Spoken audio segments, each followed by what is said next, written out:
विनोद की बात है। मुक्ति का मतलब मृत्यु ही नहीं होता है। जैसे कोई व्यक्ति व्यसन में पड़ा है, उसको पत्नी समझाती है, माता पिता समझाते हैं, बच्चे समझाते हैं, पूरा खानदान समझाता है, शास्त्र समझाते हैं, कथा समझाते हैं, फिर भी वो उस व्यसन को छोड़ता नहीं। इसका मतलब क्या है? वो निर्मुक्त है, वो मुक्त नहीं है, वो बंधन में है। किसके? एक व्यसन के बंधन में है। लेकिन किसी कारणवश जिस दिन वो उस व्यसन से मुक्त हो जाए तो समझो उसकी मुक्ति हो गई। इसी प्रकार संसार में जिस जिस भाव ने हमको पकड़ा हुआ है, चाहे वो धन है, चाहे वो संपत्ति है, चाहे वो संबंध है, चाहे वो व्यसन है, चाहे वो कोई भी वस्तु है, जिस कारण से हम ठाकुर जी से दूर हो रहे हैं, जिस संबंध से, जिस कारण से, जिस खान पान से, जिस व्यसन से, जिस देश से, जिस परदेश से, जिस व्यक्ति के कारण हम ठाकुर जी से विमुक्त हो रहे हैं, ठाकुर जी से दूर हो रहे हैं, वो सबसे बड़ा बंधन है। और जिस कारण से हम सब छोड़ के ठाकुर जी के सन्मुख आ रहे हैं, वही हमारी मुक्ति है। मुक्ति का मतलब मृत्यु के बाद होना, ये हम लोगों ने एक धारणा बना ली है। और एक बात कहूं, वो अभागा है जो मृत्यु के बाद मुक्त हुआ, वो सद्भागी है जो जीते जी मुक्त हो गया। हमें मृत्यु के बाद की मुक्ति की इच्छा नहीं है, जीवित अवस्था में मुक्त होना। मीराबाई जीवित अवस्था में मुक्त हुई हैं। भाष्यकार श्री रामानुज स्वामी जी जीवित अवस्था में मुक्त हुए और कितनों को कर गए। गोपाल भट्ट गोस्वामी जीवित अवस्था में मुक्त हुए। सूरदास, कुंभनदास, सब भक्त जीवित अवस्था में मुक्त हुए। पर हमने मुक्त होने के लिए अंत को चुना नहीं। इसीलिए हम 28 वर्ष की अवस्था में ही आ गए हैं मुक्तिनाथ, कि अगर जीवन 80 वर्ष का भी होगा, 70 का भी हो, जितना भी हो मैं शायद बहुत ज्यादा भी बोल रहा हूं, पता ही नहीं कितना हो, तो कम से कम अभी से ही प्रारंभ हो जाए और आना जाना लगा रहे।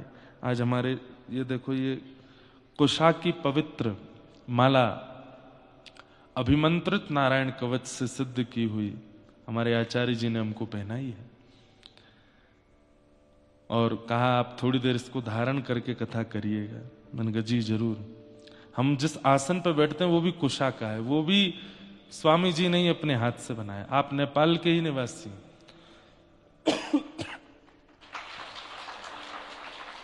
और 10 वर्षों से हम इसी आसन पर बैठ के कथा करते हैं। हमने अपनी कथा में कहा था कि 12 वर्ष जब एक आसन पर हो जाते हैं तो उस आसन की सिद्धि से भगवत दर्शन होता है। तो हमारा आसन अभी तक नहीं बदला है। भगवत कृपा से व्यासपीठ बदलती रहती हैं, स्थान बदलते रहते हैं, पर आसन ये कुशा का ही है। आपने जो बना के दिया, अपने हाथ से बना के, कुशा का आसन। और कुशा के भी बड़े स्वरूप होते हैं। पूर्व की तरफ झुकी हुई कुशा का अलग स्वरूप होता है, दक्षिण की तरफ झुकी हुई कुशा का अलग भाव होता है, उत्तर की तरफ झुकी हुई कुशा। सबसे पवित्र कौन सी होती है? उत्तर की ओर जो कुशा झुकी हुई हो। कुशा लंबी लंबी हो जाती है। यहाँ ये कुशस्थली भी है, यहाँ खूब कुशाएं हैं। और जब आप, अगर वैसे जाना नहीं, बना लेना, दामोदर कुंड अगर जाओगे तो दामोदर कुंड में तो केवल कुशा ही है, परम पवित्र मानी जाती हैं। ग्रहण काल में हमारे पूरे घर में कुशाएं लगाई जाती हैं, सब जगह कुशा रख दी जाती है। क्यों? जिससे कुशा का स्पर्श हो जाए वो अपवित्र नहीं होता। ऐसे ही उत्तर की तरफ झुकी हुई कुशाओं से निर्मित आसन, ये हमने 10 साल बाद आज पहली बार बताई ये बात। ऐसे ही उस कुशा से निर्मित ये नारायण कवच अभिमंत्रित माला ये धारण कराई है। तो हमने कहा यहां तो फूल माला ही नहीं मिल रही है, भागवत जी पर भी पुष्प माला नहीं। आपको मिल जाए, कोई माताएं बहनें हो तो बढ़िया माला सिद्ध करके कल से ले आना भागवत जी के लिए। यहां तो ज्यादा माला हमको दिखी नहीं। ऊन की माला वो भी बहुत पवित्र होती है, किसी को बना नहीं आती हो तो बनाना। तो हम क्या निवेदन कर रहे थे? इससे पहले क्या बात बता रहा था मैं?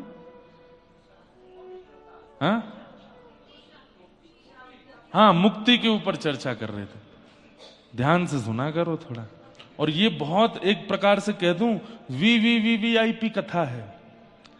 यहां कोई आजकल हमारे पीछे बड़े आडंबर चल गए हैं वीआईपी वाले।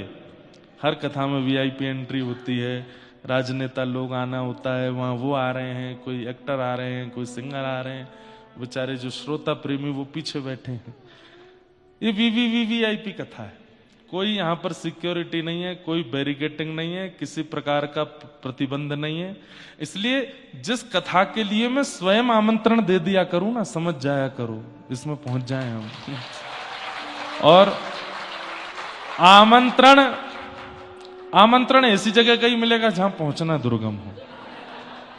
थोड़ा सा श्रम तो करना पड़ेगा, लेकिन बड़ा आनंद रहेगा। और मुझे तो अभी से ही आनंद आ रहे हैं। सिर भारी है लेकिन आनंद आ रहा है। थोड़ा होता है पहले दिन। आपको पता है बद्रीनाथ से 2000 फीट ऊंचाई पर हो आप, केदारनाथ से 700 फीट ज्यादा ऊंचाई पर हैं, लेकिन बद्रीनाथ केदारनाथ में जितनी ज्यादा मौसम की हालत रहती है वैसे यहां मुक्तिनाथ भगवान ने नहीं कर रखी। अच्छा है, बाकी कुछ पता नहीं है यहां के मौसम का, कभी भी बदल जाता है। तो मुक्ति मृत्यु का नहीं, जीवित अवस्था का विषय है। कथा हम क्यों सुनते हैं? कथा हम इसीलिए सुनते हैं ताकि जितने बंधन हैं उन सब से मैं मुक्त हो जाऊं। और जब मैं सब बंधनों से मुक्त हूं तो मैं फ्री हो गया।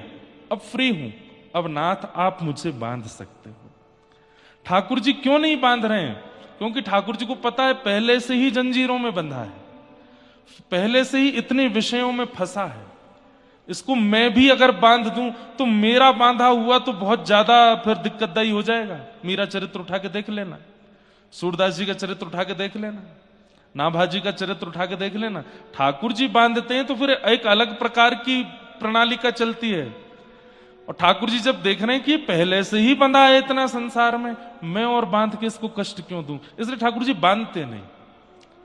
लेकिन व्यक्ति जब मुक्त हो जाता है, गुरु चरणों में आकर के कथा श्रवण करके वैदिक वांग्मय भागवत जी का अनुसंधान करते हुए जब मुक्त होता चला जाता है, पूर्ण रूपेण मुक्त हो जाता है, तब ठाकुर जी कहते हैं अब कोई बंधन नहीं, अब मेरा बंधन होगा, अब मैं बांधूंगा।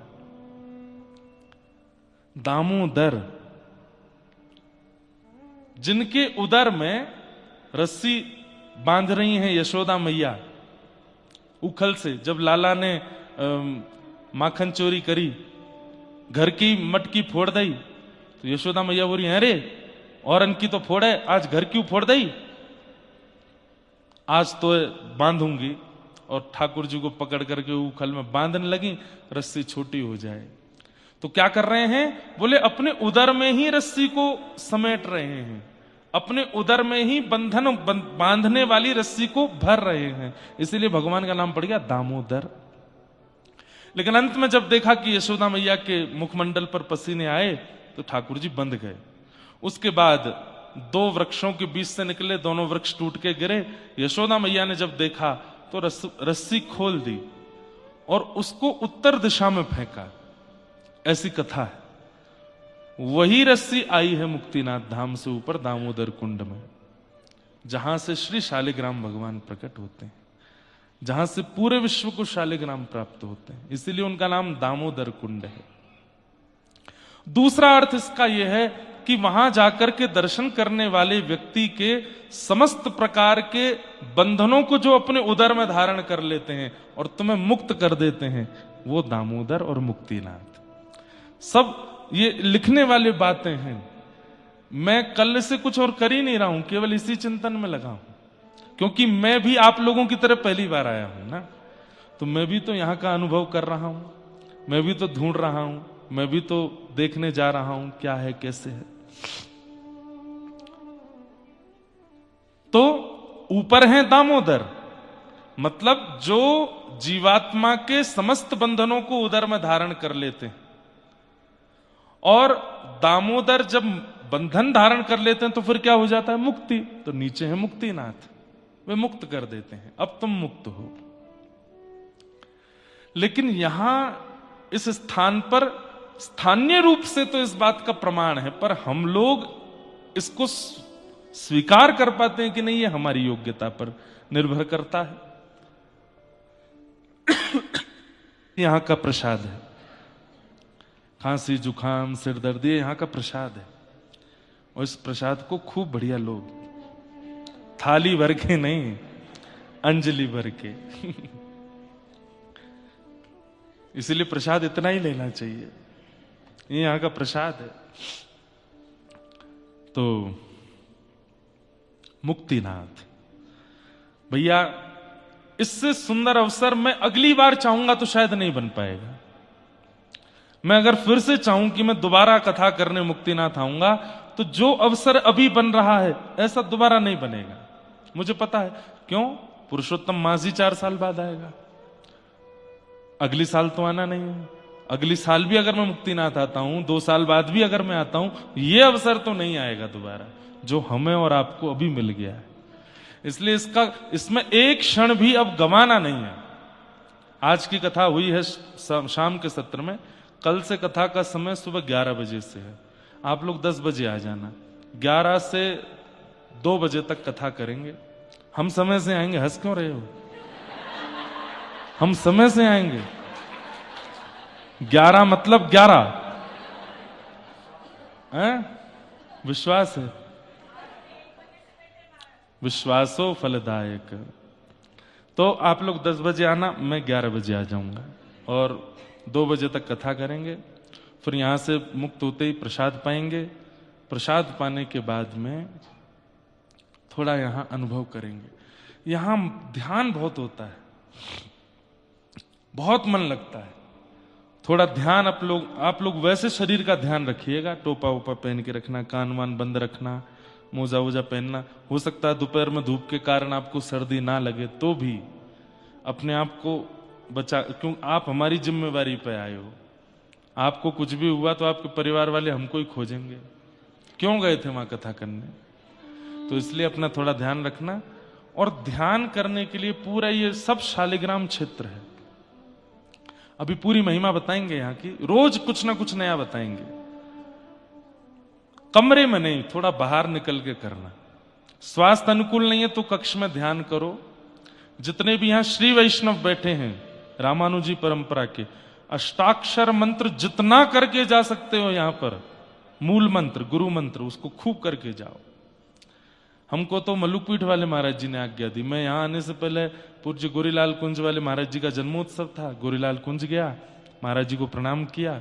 महाराज जी को पता था कि हम जा रहे हैं मुक्तिनाथ, तो बोले वहां पर लोक व्यवहार से बहुत बचिएगा इंद्रेश जी, ज्यादा किसी से मिलना जुलना नहीं, बातचीत मत करना, और आपका जो अष्टाक्षर मंत्र है उसका खूब जप कीजिएगा। कथा कीजिए, अध्ययन कीजिए और जप कीजिए, अधिक मास है। मैंने कहा जी महाराज जी। और फिर महाराज जी ने कहा लौट के आने से पहले आप अपने हाथ से शालिग्राम गंडकी जी से ढूंढ के हमारे लिए लाना। हमने कहा जी महाराज जी। शालिग्राम जी के लिए आज्ञा नहीं है खरीदने की। अब हो सकता है कई दुकानदार हमसे नाराज होंगे, पर ना तो शालिग्राम जी को बेचने की आज्ञा है और ना शालिग्राम जी को द्रव्य देके खरीदने की आज्ञा है। आज्ञा क्या है? बोले स्वयं गंडकी जी में जाकर के स्नान करके अपने पूरे मनोबल से स्वयं निकाली, और आपके अनुकूल शालिग्राम जी आपको मिल जाएं। उन शालिग्राम जी को लेकर के अपने गुरुदेव के पास जाइए, गुरुदेव से जाकर के कहिए कि हमारे शालिग्राम गंडकी जी से लाएं। गुरुदेव उनकी एक बार पूजा अर्चना कर दें, उसके बाद आपको प्रदान करेंगे, तब आप उसकी सेवा कर सकते हो। तो महाराज जी ने हमको कहा कि हमारे पास वैसे तो बहुत शालिग्राम है, लेकिन एक शालिग्राम आप लेके आना हमारे लिए। मैंने कहा जी महाराज जी मैं करूंगा, मैं तो कभी गया ही नहीं हूं, अब आपसे आप यहीं के। मैंने कहा मेरे को बताना कहाँ स्नान करते हैं, कैसे जाते हैं, क्या नियम है क्या। तो सब करेंगे। मुक्त होने आए हैं हम, जीते जी मुक्त होना है। आज जिस भूमि पर हम बैठे हैं यह अद्भुत है। कुछ कथाएं हैं महात्म के रूप में, उनको हम सुनते हैं, उन सबसे कुछ कुछ बातें स्पष्ट आपके चित्त में हो जाएंगी। और भागवत जी में हमने 3 प्रसंग चुने हैं यहां बोलने के लिए। पहला प्रसंग गजेंद्र मोक्ष। मन में भाव था कि गजेंद्र मोक्ष स्तुति पर कथा करें 7 दिन। दूसरा मेरा अति प्रिय प्रसंग है जो मैं बद्रीनाथ में कहता हूं, नवयोगेश्वर संवाद। राजा निमि को जो योगेश्वरों ने ज्ञान उपदेश किया, इस स्थान का नाम नेपाल है पर इसका पूर्व नाम निमिपाल है, क्योंकि निमि महाराज ने इसका पालन किया, इसलिए निमिपाल अब अपभ्रंश होकर नेपाल हो गया। तो निमि महाराज को 9 योगेश्वरों ने जो ज्ञान उपदेश दिया वो कहने का मन है। और तीसरा, गत वर्ष मैंने बद्रीनाथ में कृष्ण उद्धव संवाद कहा था, उस पर भी मन तो है। तो आज हमने सोचा कि हम मुक्तिनाथ भगवान को नीचे से देख के पर्ची उछालेंगे यहाँ पे भी, और एक आज तो महात्मा कहेंगे, फिर कल जो भगवान आज्ञा करेंगे। और भी 1-2 प्रसंग हैं जो ठाकुर जी आज्ञा कर देंगे, फिर उस विषय पर चर्चा, थोड़ी ज्ञान परक चर्चा ज्यादा चलेगी, क्योंकि मुक्त होना है ना। मुक्त तो औषधि से हुआ जा सकता है, भक्ति तो रसगुल्ला है, भक्ति तो मिठास है, और मिठास लेने के अधिकारी हम तभी बनते हैं जब हम पूर्ण स्वस्थ हो जाएं, और स्वस्थ होने के लिए पहले औषधि लेनी पड़ती है। तो यहां औषधि युक्त कथा थोड़ी होगी, आप लोग ध्यान से सुनना, पर बहुत आनंद आएगा। निद्रा देवी को आने मत देना, क्योंकि मौसम ऐसा है और इतनी शांति, और धीमे धीमे हमारे जो गंधर्व जी हैं वो भी 4 ही आए हैं, ज्यादा हमने पहले ही कहा, मैंने कहा ध्यान वाला संगीत ही चलेगा। कथा करते करते मैं भी ध्यानस्थ हो जाऊं। ध्यान मतलब असली ध्यान, निद्रा वाला नहीं आपके जैसा। तो बंधुओं, इस भूमि के बारे में पहले आप लोग थोड़ी थोड़ी बातें जो मुझे जहां जहां से समझ में आई हैं वो आप समझ लीजिए। इस पूरे क्षेत्र को मुक्तिनाथ कहते हैं। कितना बड़ा ये क्षेत्र है? तो कहते हैं 12 कोश तक, 12 कोश उत्तर पूर्व पश्चिम दक्षिण, एक कोश में 3 किलोमीटर होते हैं। तो 12 कोश तक जितना भी है ये सब मुक्तिनाथ क्षेत्र है, दामोदर कुंड से। ये संपूर्ण शालिग्राम भगवान का ही स्थान है।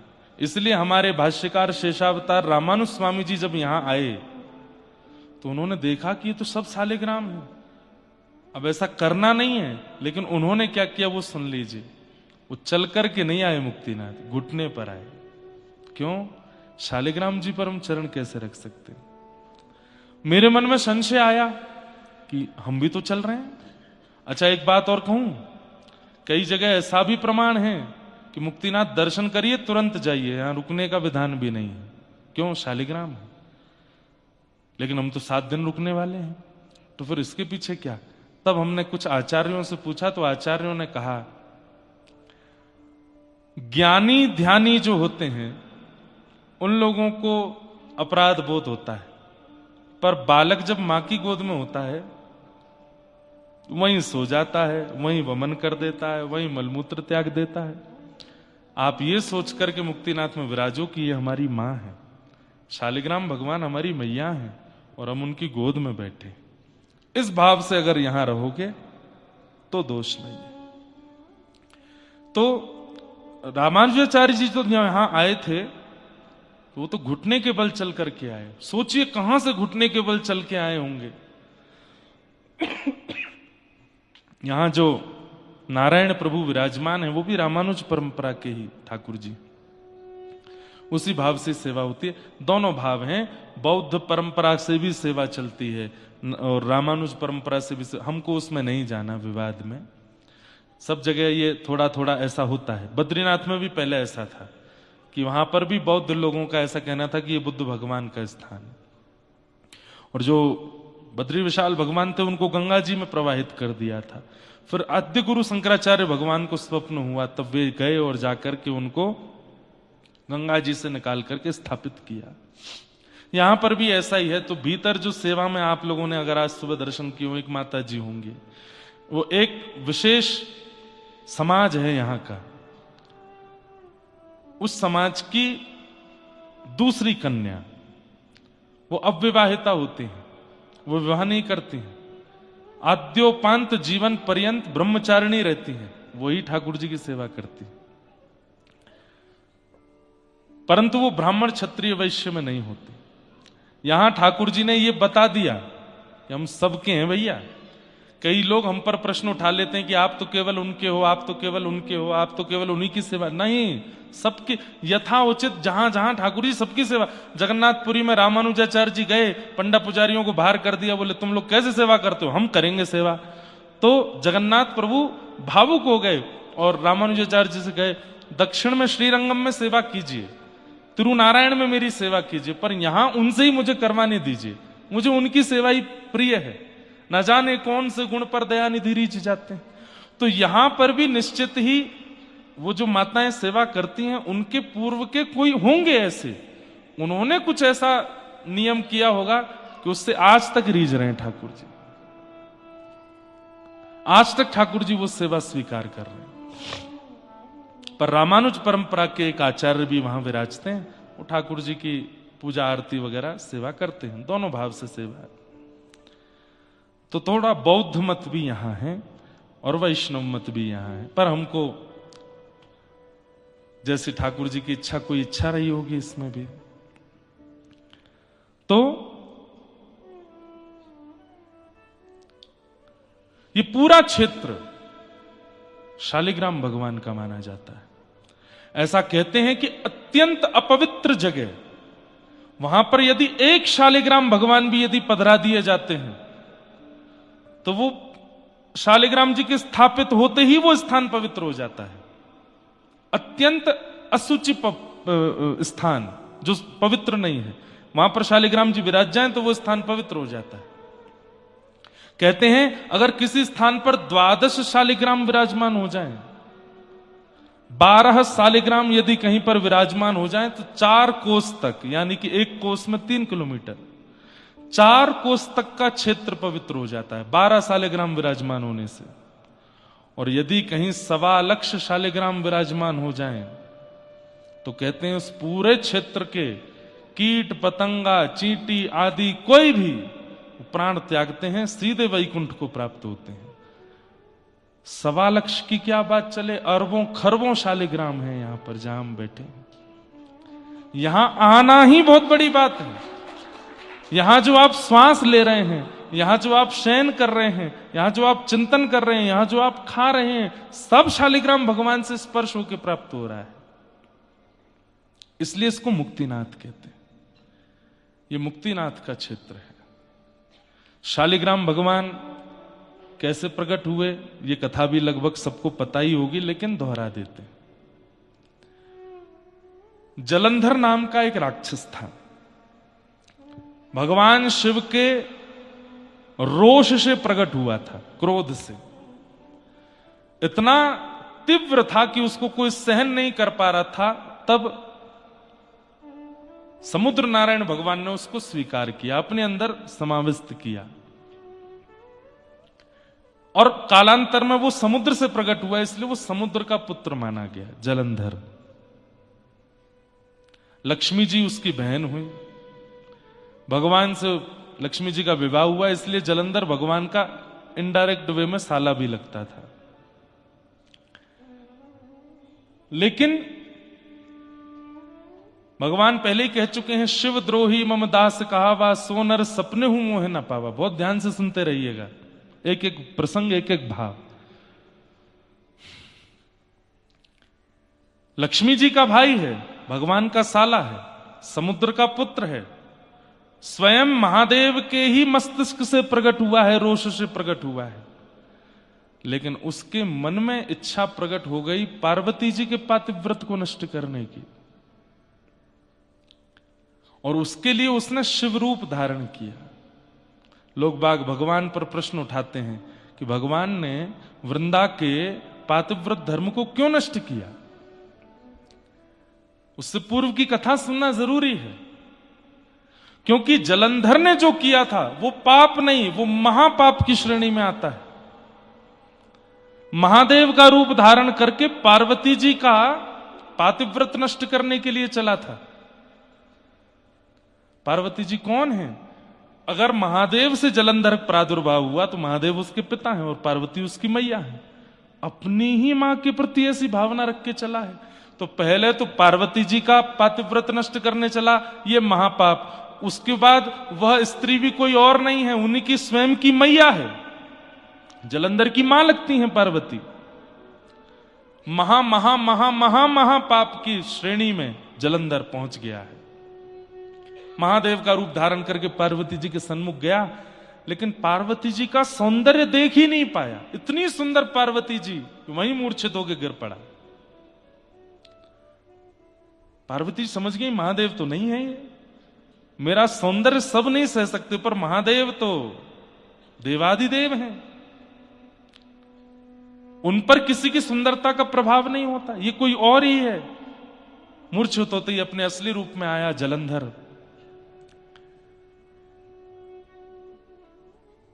देवताओं ने सोच लिया कि इसने बहुत बड़ा अपराध किया है, इसको दंड मिलना चाहिए। लेकिन तभी जलंधर के जीवन में आई वृंदा, जिनका पातिव्रत ऐसा था कि कोई भी देवता जलंधर का बालमाका नहीं कर पा रहा था।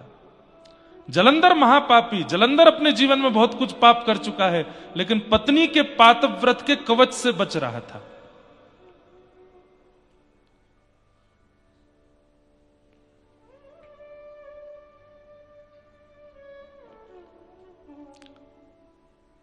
ठाकुर जी को जब ये बात पता चली तो भगवान बोले ठीक है, ये काम हम कर सकते हैं।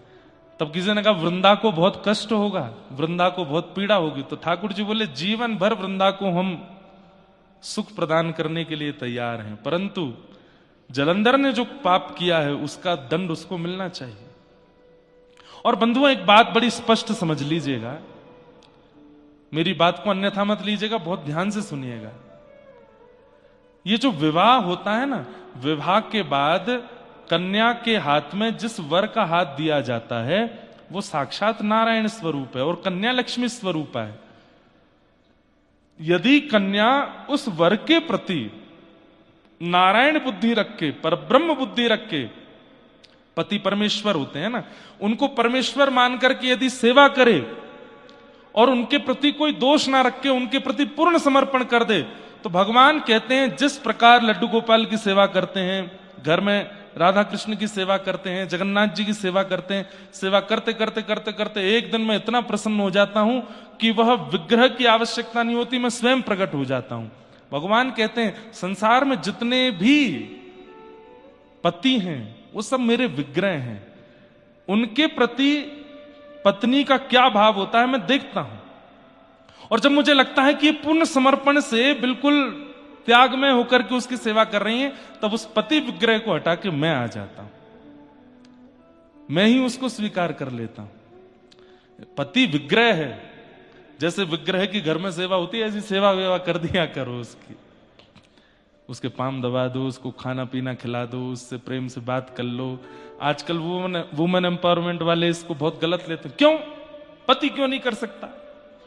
क्योंकि पत्नी उसको लक्ष्मी जी नहीं मिलेंगी ना, आपको ही नारायण मिलने वाले। और इस बात का प्रमाण वृंदा की कथा।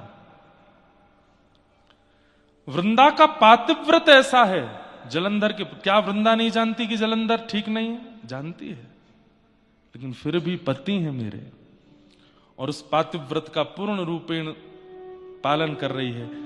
देवताओं ने जाके भगवान से कहा प्रभु आप जलंधर का रूप बना करके जाएंगे, संसार आप पर प्रश्न उठाएगा। भगवान बोले नहीं, पतिव्रता नारी के पातिव्रत का फल ही यही है कि विग्रह पति का अंतर्ध्यान होना और मेरी प्राप्ति हो जाना। और वृंदा को अब मेरी प्राप्ति होगी। और भगवान जलंधर का रूप धारण करके चले गए। वहां जलंधर युद्ध भूमि में था, बड़े बड़े बाण भी उसका बाल बाका नहीं कर पाते थे। क्यों? वृंदा का पातिव्रत। आज भगवान नारायण जब जलंधर रूप धारण करके गए और वृंदा ने जैसे ही देखा, बंधुओं पातिव्रत धर्म नष्ट हो जाता है। पति के अलावा किसी के प्रति प्रेम भरी दृष्टि से देख भी लो तो प्रेम भरी मतलब जिस दृष्टि से पति को देखते हैं उस दृष्टि से अन्य पुरुष को देख भी लिया तो धर्म नष्ट हो जाता है।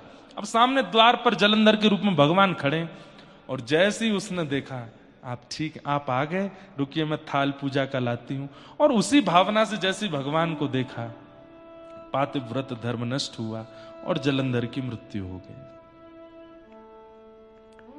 जब पता चला, अपने पति के सर को धर से अलग देखा, वृंदा ने, तुम कौन हो? तुम मेरे पति नहीं हो। शंख चक्र गदा पद्मधारी श्रीमन नारायण प्रकट हो गए। प्रकट होकर के कहा, वृंदा तुम्हारे पातिव्रत धर्म से प्रसन्न होकर मैं तुम्हें प्राप्त हो रहा हूं। लेकिन वृंदा का पातिव्रत ऐसा कि साक्षात नारायण सामने आ गए हैं, लेकिन फिर भी असुर बुद्धि वाला पति ही प्रिय है। अरे तुम्हारे पास हृदय नहीं है क्या? अरे हृदय की कोमलता कहां चली गई? नारायण बने घूमते हो, परमात्मा बने घूमते हो, मेरे पातिव्रत को तोड़ने के लिए आपने बिल्कुल भी यह विचार नहीं किया कि मैं कितने कष्ट पीड़ा में चली जाऊंगी। आपके पास हृदय नहीं है, पाषाण है। मैं श्राप देती हूं, आप पाषाण हो जाओ। भगवान बोले, हम पाषाण हो जाएंगे? तो भगवान को कृपा करने के बदले तुम श्राप दे रही हो, तो इस दंड पर हम भी तुम्हें श्राप देते हैं कि तुम भी झाड़ बन जाओ। और झाड़ काय की बनोगी? बोले तुलसी की। हम बनेंगे शालिग्राम और तुम बनोगी तुलसी महारानी, तब भी तुम्हारा संग नहीं छोड़ेंगे। क्यों? तुम्हारा पातिव्रत धर्म हमको बहुत प्रिय लगा है। जब तक पृथ्वी पर मेरी अर्चना सेवा चलती रहेगी वृंदा, तुम मेरे समीप ही रहोगे। और भगवान शालिग्राम बन गए। शालिग्राम बन के दामोदर कुंड में विराजमान हो गए। और ये पूरा शालिग्राम क्षेत्र है। शालिग्राम भगवान साक्षात नारायण स्वरूप माने जाते हैं। उनकी आराधना, पूजा, सेवा, अर्चना, अब उसके कितनी महिमाएं ये तो हम 7 दिन तक सुनते ही रहेंगे। धो के पी लो, दिखा के खा लो, इतनी सामान्य सी सेवा है। शालिग्राम भगवान को नहला करके चरणामृत पी लो, प्रसाद दिखा के पालो, बस ये सबसे इससे ज्यादा कुछ नहीं करना है। और बस एक काम और, क्या? शालिग्राम भगवान सदैव तुलसी जी के साथ में रहे। शालिग्राम भगवान प्रकट हो गए मुक्तिनाथ क्षेत्र से, और वृंदा यानी कि तुलसी, उनके साथ सदैव आपका निवास होने लगा। इस प्रकार भगवान शालिग्राम रूप में प्रतिष्ठित हुए, शालिग्राम रूप में विराजमान हुए। अब यहां नेपाल में जो गंडकी मैया हैं, इनको कृष्ण गंडकी कहते हैं, और आजकल की भाषा में काली गंडकी बोलते हैं। काली गंडकी आप देखेंगे तो गंडकी जी का जो जल भी है वो भी काला है, पर मूल नाम उनका कृष्ण गंडकी है। कृष्ण मतलब भी काला ही है, कृष्ण गंडकी। एक यहां श्वेत गंडकी भी है, एक श्वेत गंडकी है, एक कृष्ण गंडकी है। ये कृष्ण गंडकी है जो पूरे रास्ते हमको दर्शन देते आ रही थी। आप में से पता नहीं किसी ने, एक आध ने तो किए होंगे। जोमसोम जब आपने हवाई पट्टी पार करी, उसके बाद में एक बहुत बड़ी शालिग्राम शिला गंडकी जी में विराजमान थी। लगभग सबने दर्शन किए उस शिला के।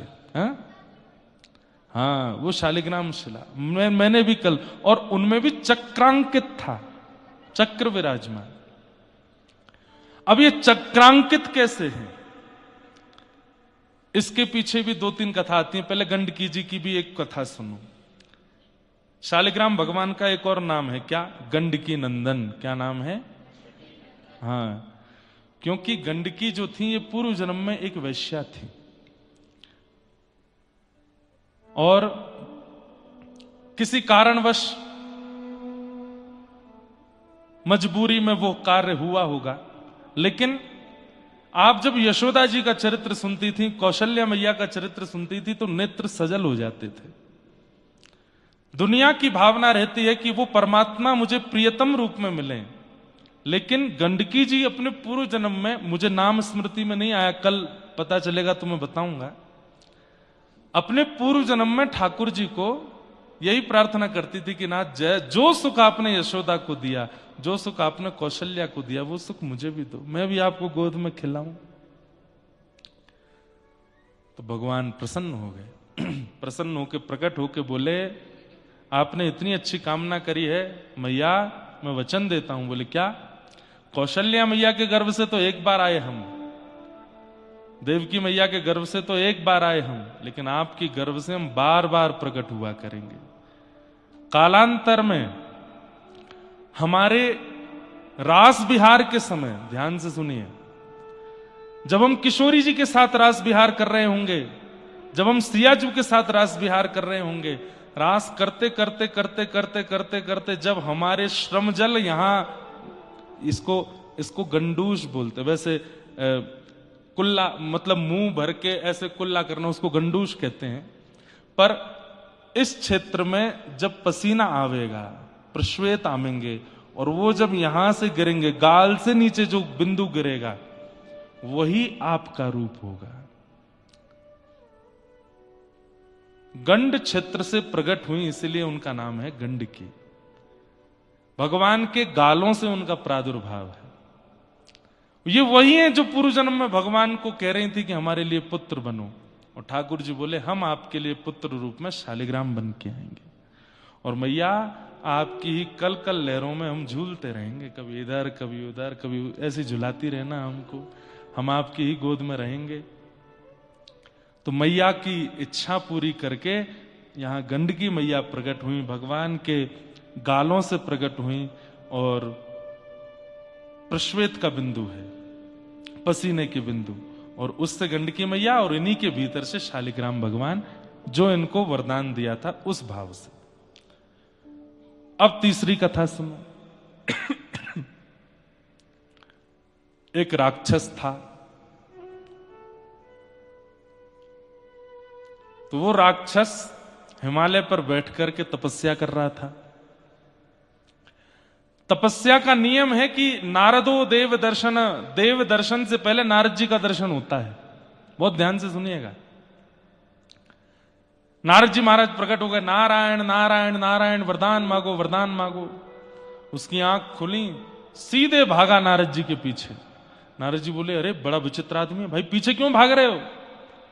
बोले, मैं तप कर रहा था, जिस कामना से वो कामना पूरी हो गई। बोले, क्या कामना है बताओ तो सही। दौड़ते दौड़ते ही पूछ रहे हैं नारद जी। बोले, मैं बहुत दिन का भूखा हूं, बहुत दिन से भूख लगी थी, तो मैंने सोचा दुनिया में जो सबसे सुंदर होगा उसी को खाऊंगा। आप मिल गए मुझको। नारद जी बोले, ओ भैया तेरे हाथ जोड़े, मुझसे भी सुंदर कोई है?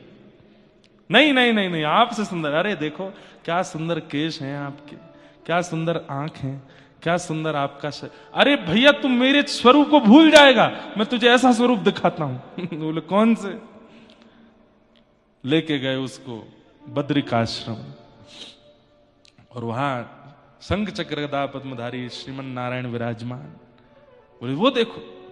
जैसे ही उस राक्षस ने देखा, राक्षस ने कहा, बोले, हाँ ये तो आपसे भी ज्यादा सुंदर है, मेरे तो मुंह में पानी आ गया इनको देख के, अब मैं इनको खाऊंगा। जैसे ही भगवान को खाने के लिए दौड़े, भगवान बोले, रुक जा भैया, क्या कर रहे हो? बोले, मैं खाऊंगा, मैंने तपस्या की थी। पहले नारद जी बढ़िया लगे, उनसे बढ़िया आप हो, और आपसे बढ़िया दुनिया में कोई हो नहीं सकता। ठाकुर जी बोले देखो मैं तुमको रोकूंगा तो नहीं, तुम खाना चाहो तो खा लो, पर इतनी सारी सिद्धियां, योगनियां और देवी देवता मेरे चारों तरफ रहते हैं कि तुमने मेरे शरीर का स्पर्श भी किया ना तो जल के भस्म हो जाओगे, इसलिए खाना बहुत दूर की बात है। मेरी इच्छा कैसे पूरी होगी? मेरी तपस्या विफल हो जाएगी। नहीं तो बताओ तो इसको खाऊं। नारद जी हाथ जोड़े पीछे खड़े हैं। मुझे बताइए क्या कर सकता हूं? तो भगवान बोले, तुम चिंता नहीं करो। बोले, क्या कैसे होगा? बोले, तुम एक देखो, तप करके तुमने परमात्मा को ही खाने की इच्छा रखी है, तो ये अपराध किया है, और इस अपराध के कारण तुम एक कीड़ा बनोगे, और कीड़ा बन के तुम पहुंच जाओगे गंडकी में, और वहां जब जब मेरा स्वरूप तुमको मिलेगा, अनेक पत्थर होंगे उसमें, लेकिन और किसी में तुमको स्वाद ही नहीं आएगा। सबसे सुंदर शालिग्राम शिला, वो जैसी मिलेगी तुम उसको काटा करोगे, खाया करो, खूब प्रेम भर के हमको खाओ। बढ़िया सुंदर चक्राकृति बनाओ, गणेश आकृति बनाओ, शिव आकृति बनाओ, जगन्नाथ आकृति बनाओ, जैसे तुम्हारा मन करे खाते रहना। तो वही राक्षस कीड़ा बन के गंडकी में आ गया, और किसी पत्थर को नहीं खाता है वो केवल शालिग्राम भगवान के पास जाता है और उनके भीतर जाके कहीं कहीं नृसिंह बना देता है, कहीं कहीं चक्राकृति बना देता है, कहीं पर राम दरबार, हमारे पूज्य मल्लुपीठ वाले महाराज जी की सेवा में राम दरबार है शालिग्राम भगवान में, गणेश आकृति बन जाती है, शिव आकृति बन, ऐसे आकृतियों से युक्त सुंदर सुंदर शालिग्राम भगवान की सेवा भी करता है और अपनी पेट पूजा भी करता है। एक ये कथा, इसलिए चक्राकृति बनती है। और एक बड़ी अद्भुत कथा, यहां नेपाल में एक स्थान है त्रिवेणी घाट। वहां त्रिवेणी घाट को कहते हैं कि यहां पर गजेंद्र त्रिवेणी धाम, वहां पर घाट और धाम एक ही बात नहीं हुए। अच्छा, तो वहां पर गंडकी मैया है ना, हाँ, तो नदी के तट पे तो घाट ही हो जाता है। तो त्रिवेणी धाम में किसी कल्प में गजेंद्र मोक्ष की लीला हुई थी, और कहते हैं कि जैसे ही वहां पर श्रीमन नारायण भगवान प्रकट हुए, और गजेंद्र मोक्ष की कथा आपने सबने सुनी है, नहीं सुनी होगी तो हम थोड़ी थोड़ी सुनाएंगे। गजेंद्र का उद्धार करने के लिए जब भगवान ने सुदर्शन चक्र को छोड़ा है, तो यहीं त्रिवेणी धाम पर उस सुदर्शन ने गजेंद्र के पैर को मुख में लिए बैठे ग्राहक के मुख को विदर्ण किया, और इतने क्रोध में आ गए सुदर्शन जी कि भगवान के भक्त को इतना क्रोध दिया, उनका वेग शांत नहीं हुआ, और पूरी गंडकी चलते चलते चलते वो दामोदर कुंड तक चलते रहे। इस बीच में जितने भी शालिग्राम शिलाएं आई, सबका सुदर्शन जी ने स्पर्श किया, और उन सब में सुदर्शन आकृति प्रकट हो गई, इसलिए वो चक्राकृति शालिग्राम है। यह भी एक कथा बताई जाती है। कुल मिलाकर के आप जिस धाम तीर्थ में बैठे हैं, ये सामान्य नहीं है, ये अति दुर्गम और अति दुर्लभ है, सामान्यता से मिलने वाला नहीं है, परंतु हमें मिला है, इसलिए इसका त्याग किंचित किसी भी रूप में किसी भाव से करना नहीं है। 7 दिन तो परिपूर्ण आनंद यहां करना ही है। अब रही बात कल से आप लोग क्या करेंगे, कथा सुनेंगे। कथा के अलावा अगर आपकी रामानुज परंपरा में दीक्षा हुई है, तो अष्टाक्षर मंत्र जो मूल मंत्र है, जो यहाँ कुछ हमारे शिष्य भी बैठे हैं और भी पिताजी के शिष्य या और भी रामानुज परंपरा के, सबको अष्टाक्षर मंत्र करना है खूब, जितना ज्यादा से ज्यादा हो सके। संख्या मत गिनिएगा। एक तो यहां पर अष्टाक्षर मंत्र करेंगे तो दुगुना हो ही जाएगा, अधिक मास में करेंगे तो उसकी फल कितना होगा उसका कुछ हम कह नहीं सकते। अष्टाक्षर मंत्र उनको करना है। बाकी जो भी यहां आए हैं, आपके जो भी गुरु मंत्र प्रदान आपको गुरु के द्वारा किए गए हैं, उन मंत्रों का यहां पर खूब चिंतन करो, खूब जाप करो, गिनती करके नहीं, अनगिनत करो, यथाशक्ति करो, शक्ति से ज्यादा बढ़कर के करो। दूसरा नियम, ज्यादा से ज्यादा समय मौन रहिए। मौन का नियम मत ले लीजिए कि आप बोलो ही नहीं, किसी को इशारा वजह करो, फिर पता चली कल को सांस घुट रही है और आप ऐसे इशारा करो, क्या हो गया, अब वो सामने वाला नहीं समझ पाया, फिर क्या करोगे।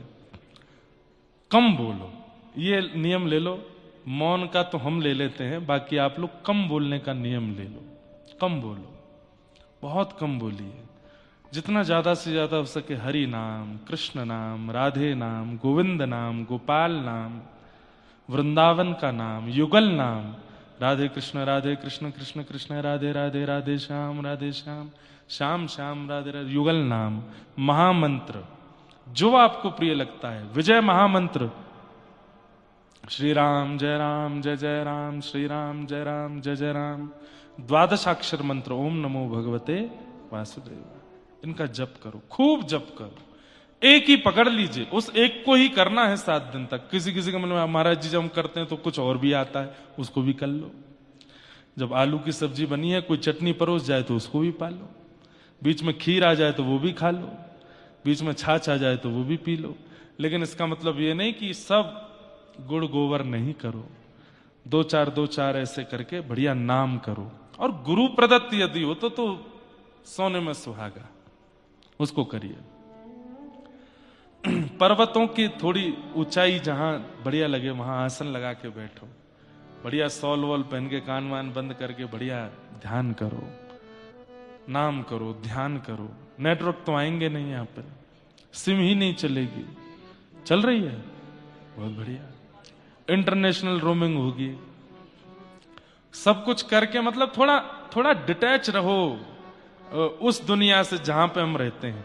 नहीं तो क्या फायदा, यहां आकर के भी वही सब कर रहे हो जो वहां करते हो, क्या फायदा।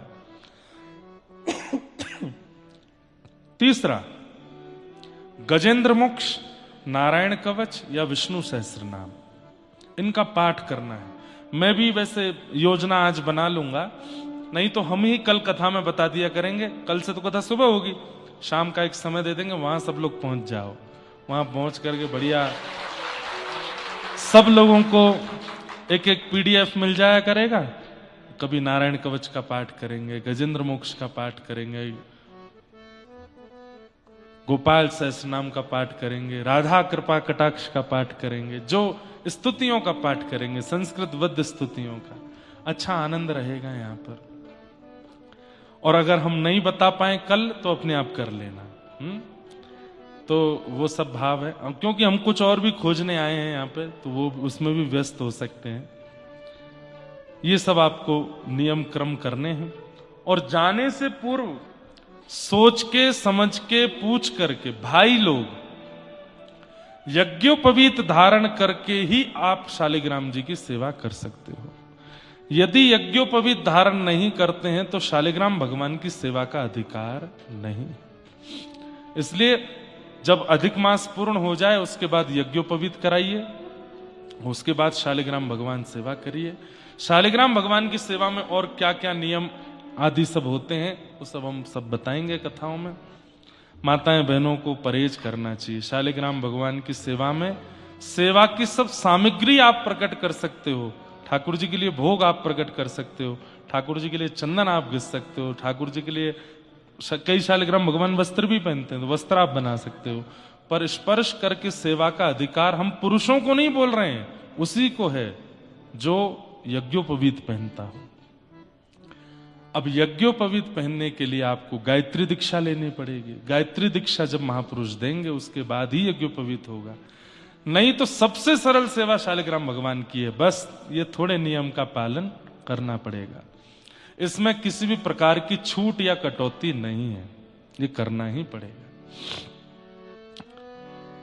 तो कल हम बताएंगे कि शालिग्राम भगवान कहां कैसे प्राप्त होते हैं। वैसे तो दामोदर कुंड जो है वहां जाने का रास्ता थोड़ा दुर्गम है, ट्रैकिंग करके लोग जाते हैं। कई लोग 1 दिन में भी पहुंच जाते हैं, कई 2 दिन में भी पहुंचते हैं।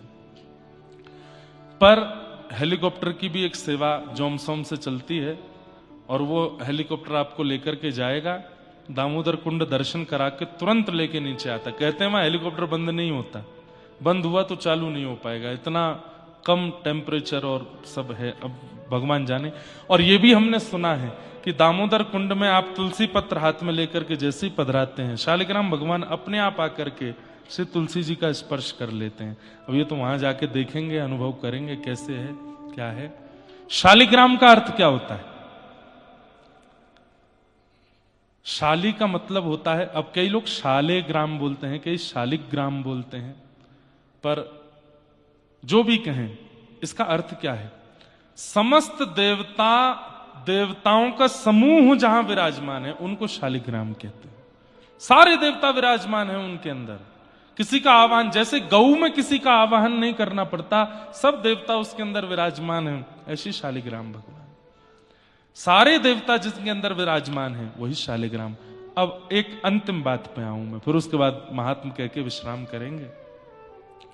विश्व में जहां कहीं भी आप भगवान का दर्शन कर रहे हो, अगर वो शालिग्राम निर्मित हैं तो उन सबका जन्म स्थान मुक्तिनाथ धाम है, वो यहीं से ही गए हैं। बद्रिकाश्रम में बद्री विशाल भगवान शालिग्राम स्वरूप है, कहीं ना कहीं से पूर्व में वे भी मुक्तिनाथ धाम से गए।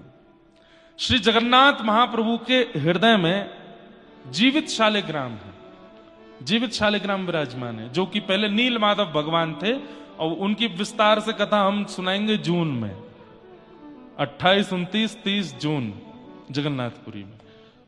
वे शालिग्राम भगवान भी यहीं से गए। हमारे तिरुनारायण तिरुपति बालाजी वे भी शालिग्राम स्वरूप हैं।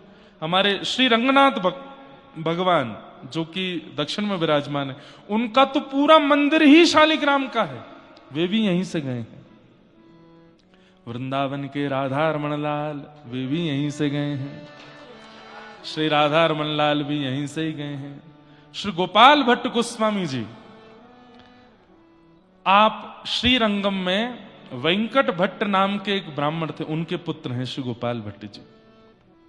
वेंकट भट्ट जी श्री रंगनाथ भगवान की सेवा करते थे, और एक दिन रंगनाथ भगवान की सेवा करते करते आपने जब पीछे देखा, दर्शनार्थियों में उत्ताल नृत्य कर रहे थे चैतन्य महाप्रभु। उनके रूप को देख करके वेंकट भट्ट जी बड़े प्रभावित हुए, और उन्होंने निवेदन किया, कहां से आए भगवान? तो कहा कि हम बंगाल से आए हैं, जगन्नाथपुरी से आए हैं।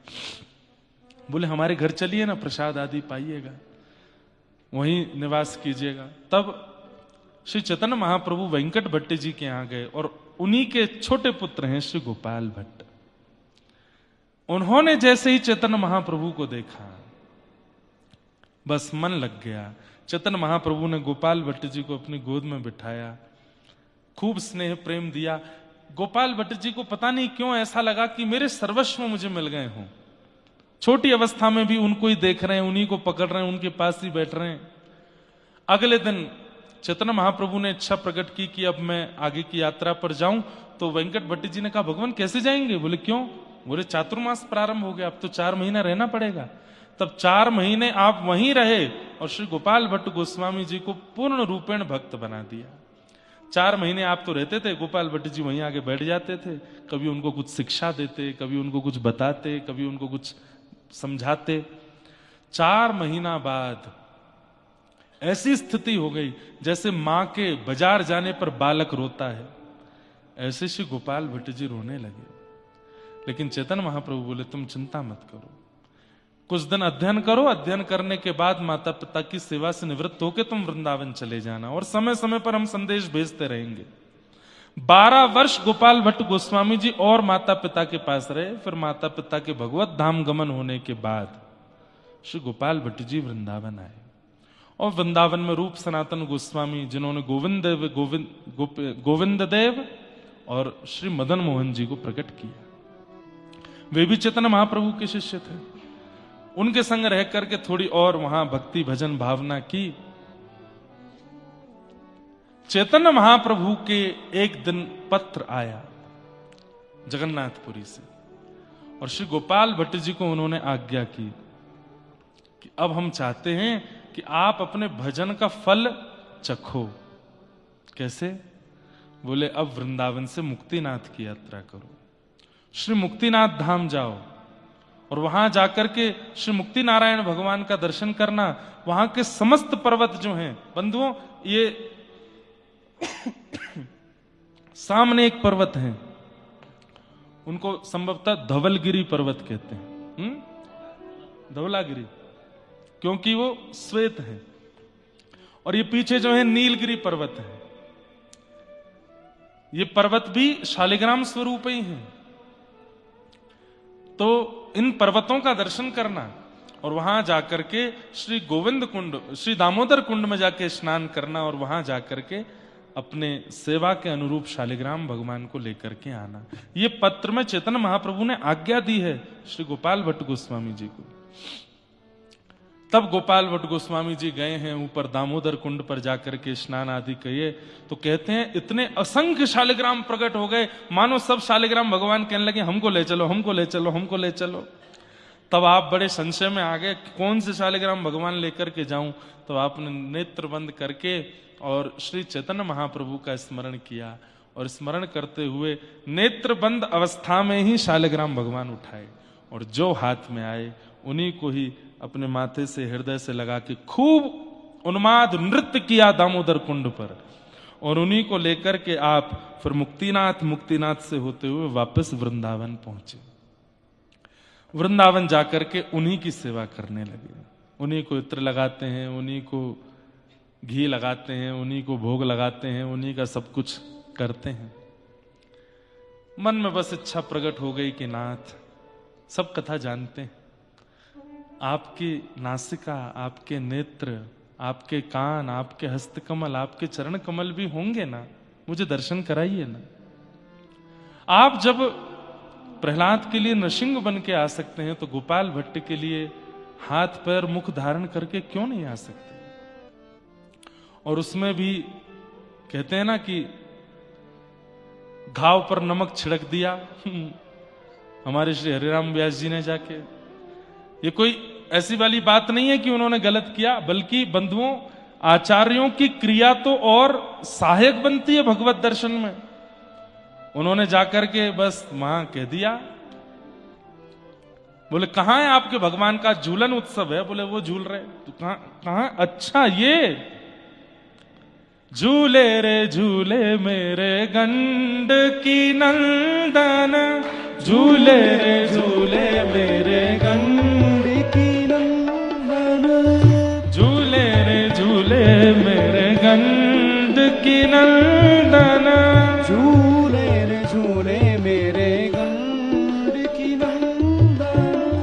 मानो भटा कढ़ी में बोरे, मानो भटा कढ़ी में आयो चंदन, ओ झूले रे झूले मेरे गंड की नंदन, झूले रे झूले मेरे गंड की नंदन।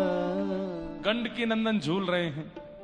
अब इन्होंने तो सही कहा, शालिग्राम भगवान गंडकी नंदन ही हैं, पर गोपाल भट्ट गोस्वामी जी बोले वृंदावन में सब राधा युक्त हैं, राधा वल्लभ, राधा गोपीनाथ, राधा मदन मोहन, राधा गोविंद, और मेरे गंडकी नंदन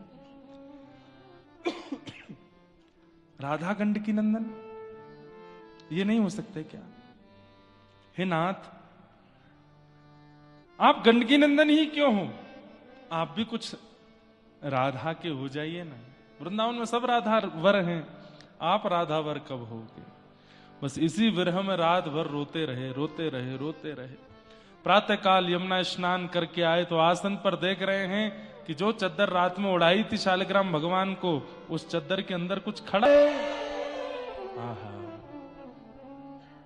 श्री गोपाल भट्ट, श्री गोपाल भट्ट जो की हृदय वेदना प्रगटो सारे ग्राम, हे रूप सुधा को खान हमारो, रूप सुधा को खान हमारो, वृंदावन में सबते प्यारो, वृंदावन में सब ते न्यारो, ओ प्यारो राधा रमण जुलाल, वृंदावन मेरो वृंदावन, वृंदावन मेरो वृंदावन, हे श्री वृंदावन प्यारो वृंदावन, वृंदावन मेरो वृंदावन। मुक्तिनाथ सो चल के आए, मुक्तिनाथ सो चल के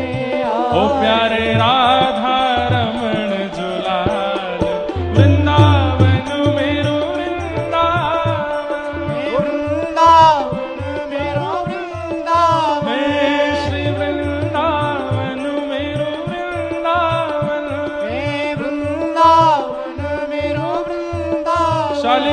ते प्रकट भयो श्री राधा रमण जुलाल। शालिग्राम ते प्रकट भयो श्री राधा रमण लाल। हे शालिग्राम सो प्रकट भयो श्री राधा रमण जुलाल। शालिग्राम ते प्रकट भयो श्री राधा रमण लाल। गोपाल भट्ट के मन को भायो